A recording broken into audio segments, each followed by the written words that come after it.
My understanding of the Pease Greeters in its beginnings is a number of retirees who wanted to honor and welcome back our troops, both coming and going from overseas. I have been to, I would say, 260 out of the 298 flights to date. The second flight that I came to, I asked my wife to come. My husband George came the first time, and he came with some of the Marine Corps League, and came home and told me about it. And this was in 2005, and I've been hooked ever since. You come once, and I guarantee that will not be the last time. You'll come again and again. When somebody comes here, it takes about 1 or 2 flights and they're hooked. And it's just a wonderful thing to be involved in. As a community, as a person of the airport, to see everybody come together as a family. It's an event that we in the Seacoast should be most proud of, as thousands of young troops come through Portsmouth, the Pease International Trade Port, and the last thing they see are our folks saying goodbye to them, and sometimes the first people they meet on the way back are also our folks in the community welcoming them back.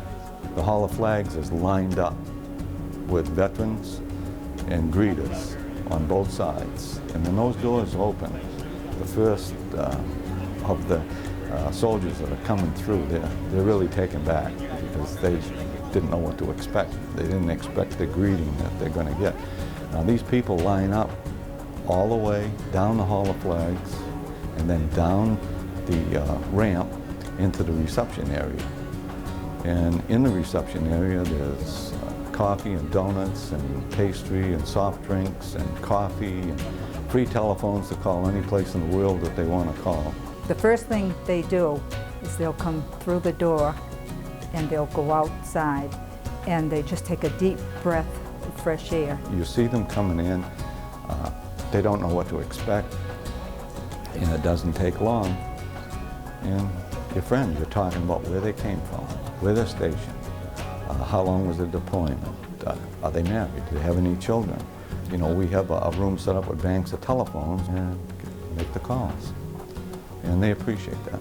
Stuffed animals, we give all the soldiers who are coming home, if they need stuffed animals, take home their kids. Some of these people still haven't, some of the troops that came in here today on this morning's flight still haven't seen their family since last year, who missed Christmas. Once they get the word to reboard the aircraft, they all line up, they have a group photo taken. The group photo will be placed in an 8 by 10 frame on the Heroes Walk wall, and then the national anthem will be sung. Present arms. Oh, say, can you see? After the national anthem, then the chaplain will have a prayer. Once they've gone through that, they tell a few more stories about different things, and the commanding officers will have a word to say, and then they'll have to replane. And once they enter the jetway, they're handed Lindt chocolates, and when they get on the aircraft, they're all given one of these stars. Now these stars come from flags that can no longer fly, okay, and has a little poem on the back, and it says, "I am part of our American flag. I have flown over a home in the United States. I can no longer fly. The sun and wind has caused me to become tattered and torn. Please carry me as a reminder you are not forgotten." It's had a tremendous impact on the troops sitting here waiting to go. They're careful when somebody thinks enough of them, and just the staggering numbers of folks that come out and how this program is built. I mean, indicative to me is how well this is going is by driving in and seeing a Pease Greeters overflow parking lot out there. So we've got great impact in the community. They say thank you so much, we appreciate this, but it is equally rewarding for us to be here and greet them as it is for them to see us.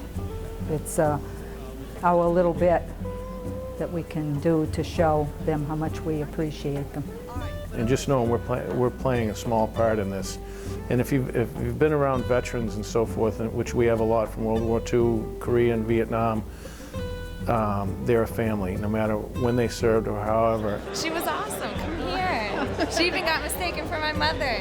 Yes, I've adopted her. She's my new daughter. There you go. We are their surrogate families. We're here because their families can't be here. And when they leave, they don't leave as strangers coming in. They leave as friends. It's overwhelming. I'm old enough to remember the Vietnam War, and where folks going back and forth to war were not appreciated and not respected. And I'm so thankful of the American public and the Seacoast folks that we continue to support our troops. Knowing your country's behind you means everything to you as you're going, and when you're coming back, that you're remembered coming back is all that much more fulfilling.